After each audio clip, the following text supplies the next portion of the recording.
We didn't look at any other Tabor neighborhoods before we bought this one.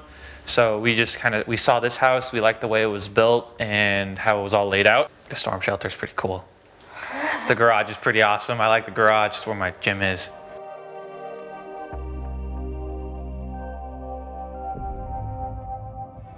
Benjamin Spalding.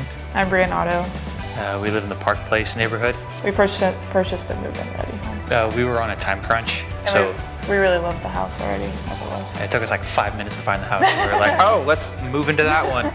It was the easiest thing I've ever went through. When my parents bought their house, it took them like 5 months to get the house. But this took us like a week, and we were done.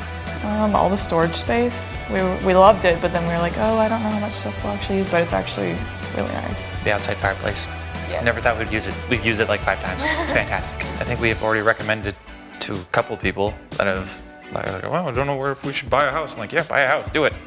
Like, nice.